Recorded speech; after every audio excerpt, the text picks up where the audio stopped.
Hello again, everybody. Welcome back to Groundhopper Soccer Guides. My name is Paul Gerald, and got something a little bit different this time. I recently started a new series in which we are going to chat with fans of particular English football clubs, kind of get to know them, get to know their clubs a little bit about the history, some of the traditions, some memorable games, etc. And I'm going to call these fan chats, by the way.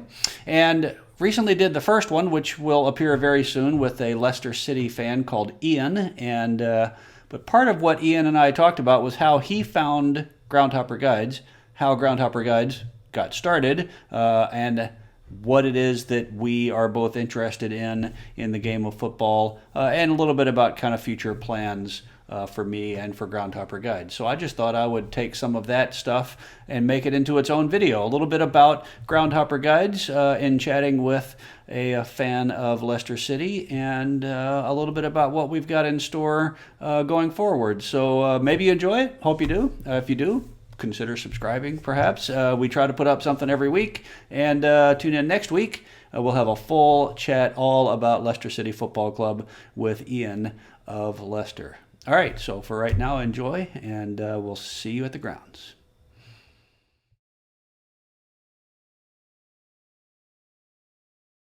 Well, it was. I've always been fascinated about what American people think of English football because I've been in love with the English game. I just love the sport of football, and been watching it since 1978. And I travelled to the United States a fair bit, mainly on vacation. Las Vegas being our place that we love, It always and seems to be either with English people, it's usually Orlando, actually, yeah, but yeah. Well, we someplace prefer sunny, right? the adult Disneyland being Vegas. Sure, yeah. And nobody had ever heard of Leicester City over the years. They have now because it's got more publicity, but I could never really find anybody that knew enough about football or soccer. And I was hunting around the internet really for a book or something where there was an insight what an American person would think. And then I stumbled across your, I can't remember how it was, whether it was the internet or your book that was on Amazon or whatever. Yeah. And I've been following your your monthly or weekly or whatever it is periodic emails, and then you just made me laugh so much about all your stories, and you seem to get football. You get it. It's not just about 11 men kicking a bag of air about or 22 men. It's about everything that goes on the periphery as well, and you totally got it, and I've just Oh, loved reading all the stuff that you've been writing about. well, you're very kind. Thank you. But and that's the stuff I'm interested in. I frankly couldn't care less, what issues Arsenal may be having in their defense or whether Manchester United will qualify for Europe. I don't care. What I'm interested in, just for example, is a couple of years ago when the song swept around the country, the Ale Ale Ale, and suddenly seemed every club had a version of it. So that's when I went hunting down the lyrics for things like that because that's interesting. And nobody else wrote about it. So at least Well, for English, Americans. well, really exciting. You've obviously fell in love with football, which is a Yeah. what? Why did you? What was it that did it for you? What did you think? Wow, this is great. Well, I played it as a kid. I was a fair goalkeeper, but I got to a certain point where the coach expected us to do off-season conditioning, and come on, I'm a goalkeeper. I was lazy and I didn't want to do it, so I kind of gave that part up.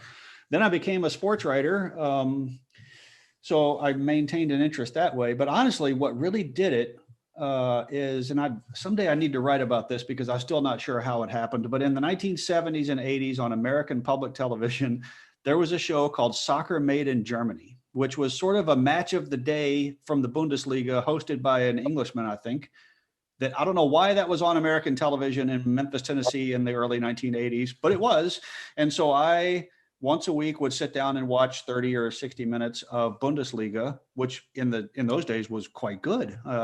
And it was honestly, it was the singing. I mean, I enjoyed seeing the game played at this very high level, but when I heard the fans singing and just little things like the players applauding for the fans, I was like, what? That doesn't happen here, So it Right. really was. It was like somewhere in the world is this far off place where people speak other languages and they play the same game that I'm playing and they sing and like, I need to experience this. And so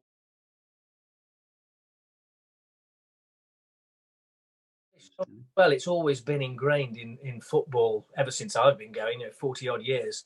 The amount of songs that you have, the different tunes, the clever songs, as well as just the sort of chanting. That's one thing I've always found about American sports. There doesn't seem to be that sing-songy type approach in your sports. It's more of a chanty type thing, where in England, I suppose it's because of our European sort of history, if you like, of this singing. It's always seemed to be part of our culture, and it's very much a cultural thing. And I think it's, as soon as a new song is picked up, it's a new thing to have to find out where did that come from. Maybe an old song, or it may be even a song that's from decades old that has been reinvented. Yeah, and some of them, the tunes have become totally recognizable as football song tunes. Like, but then you realize one day, like, wait, that's Guantanamera that they're singing, all across the country, thousands of different sets of lyrics to that song. So, yeah, that.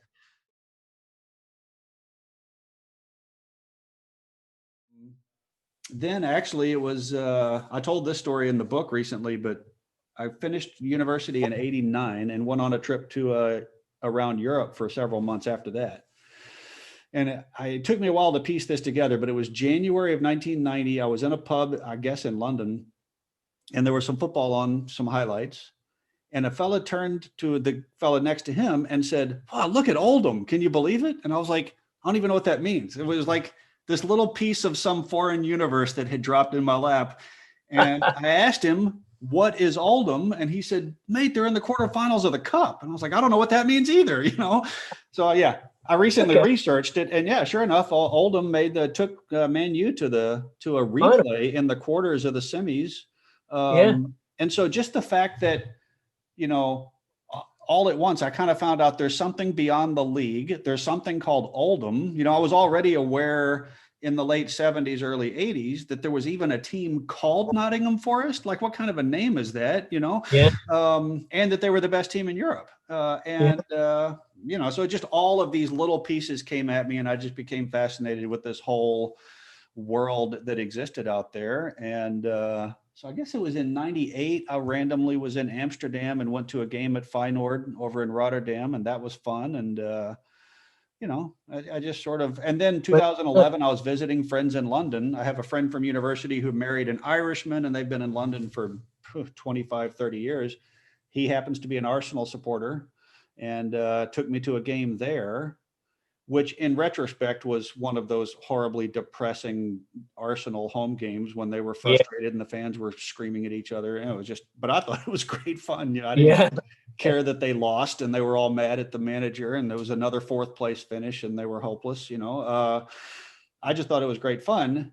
And I write, I was a journalist and I write guidebooks. I write mainly outdoor guidebooks, but I've been a travel writer for years. And I thought, I wonder if anybody writes about this, like this experience that I'm having right now, where as an American, you enter this world and like not just go to games, but actually like, what is this whole thing? So that's why I set out to write the book. And then I stumbled into these brokers that work with the clubs and buy hospitality packages in bulk. And so now I resell those, and that's all completely legal and legitimate. And, and then I thought, I work here when I did work as a tour guide. And I thought, well, I could lead tours. I could just round up some Americans and take them out for a day and do that. And so I looked around one day and I have a business. So the book is kind of the least of it, but that's the part that I enjoy, and it kind of what made it all happen. So I've always been fascinated because, they always said it's two with two separate countries. We've got very similar things, same language, etc., but very different culturally. It's like Bill Bryson, if you ever read his book. I've always been fascinated what he thinks about what through the eyes of an American, what we look like. And that was what I was searching for, as I say at the begining when we spoke, that I wonder if anybody's looked at English football and has got it. And your article that you read about Millwall, that did it for me. That was exactly it, the sausage in batter, all these strange phrases you hear. And it's a bit like in a pub, isn't it? When everyone's crammed up against the bar, everybody knows who's next. Yeah. There's no formal queuing. No, he's next. Everyone knows who's next. Right. The football thing was absolutely brilliant. I thought, oh my goodness, I hope you're not walking around in, you got to know what the territory's like there. But as you know, it can be a bit dodgy. But that was a fascinating article you wrote. It was brilliant. Yeah, well, thank you. And what's funny about that, a couple of things. One is that at the end of it, I described walking out of the stadium and legitimately thinking like, that was the most fun I've ever had in my life. And what is the matter with these people? Like, this is just like, there's some deranged behavior happening, but I love it. And I had Millwall fans emailing and commenting saying, oh, you get it. Like, you're going to come back. Like, that's what we call the bug, and you're going to come back. And the other 50% of the responses were like, God, they're a bunch of fucking animals, aren't they? Like, I was like, yes to both of you. Like, that is true, you know? Well, you were trending on Twitter last night.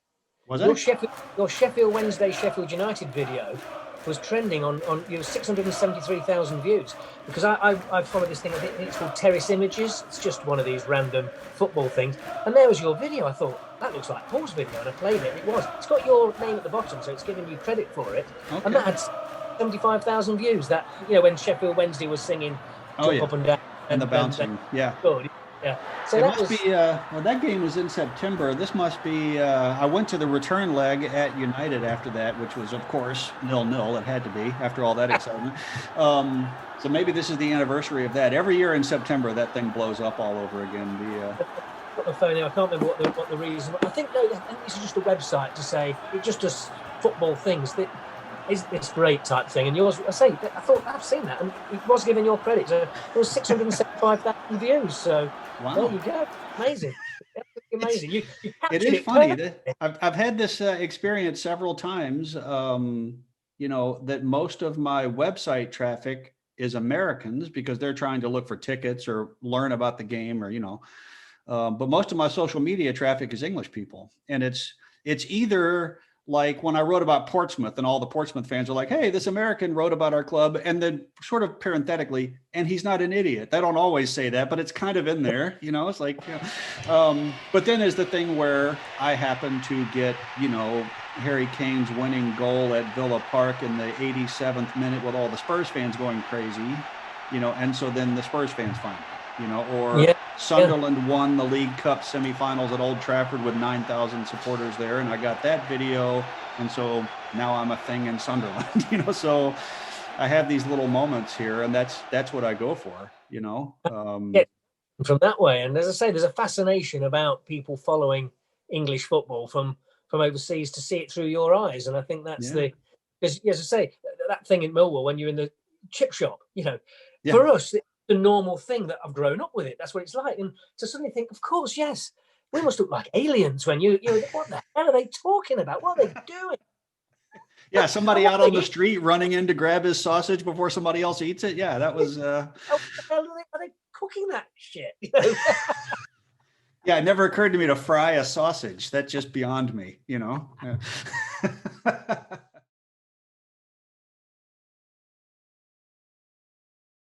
Yeah. What I really would like to do, I think it's kind of been done, but the book that I would like to do is to go and find whatever the very, very first extra preliminary qualifying round FA Cup game is, right? And go to that game, I saw one here, I saw one here. And then like follow the winner and like write about that game and those clubs, and then follow the winner to their next one and just go straight all the way through to the final, Brilliant. That would be fun. So it would be fun. Because I went to this Oadby Town. It's a little shire in Leicestershire. Oadby Town. I went to see an FA Cup tie about 5 years ago, and you're thinking, this is preliminary. It's so early on in the thing, probably August, and you think, technically, this team could win the FA Cup. I mean, that's what I love. Yeah. This bunch of clowns here could win the FA Cup. And so we went, there's probably about 300 people there, but it was a big event. Oadby Town playing in the FA Cup. So it'd be great to start off at somewhere like Oadby Town, and as you say, go all the way through the thing. And you get a bit of traction on that kind of thing. You might be able to get clubs to get you into the games in the later rounds when tickets are more difficult.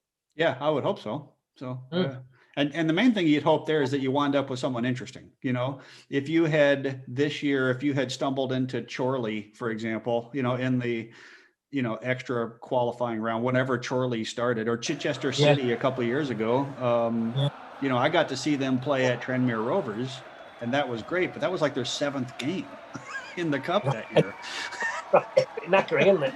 Yeah. So that would be a fun book to do. And I've also wondered, like, right now I only put a club in the book if I've been there.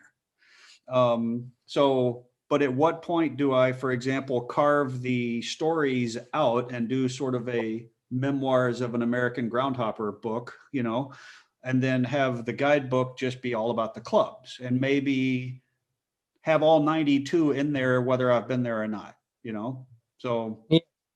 And the next level of the ticket business, I think, is going to be the big European clubs. I mean, my brokers have relationships with all those big clubs now. I mean, I can sell tickets to Barcelona and Madrid and Juventus and all of that. I've not been to any except Barcelona.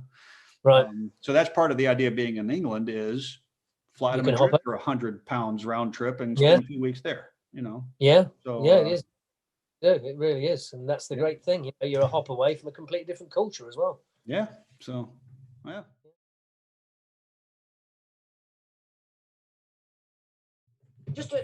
Sorry, just a separate thing. Were you thinking of moving to England? I read your I am. email. Yeah. Maybe not officially moving because visa and citizenship and all of that, but on an American passport, we can spend 6 months out of a year in the UK.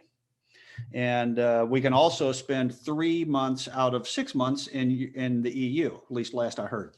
So my plan at this point is to come over there in about October. I have some things to do here before then, and I'm kind of thinking that by October we should be able to go to games again, hopefully. But basically from there through the end of May, if I work my travels right, I can go back and forth between the UK and the EU and stay through May. And then at some point I have to leave for a few months, whatever, and then I'll come back here for the summer.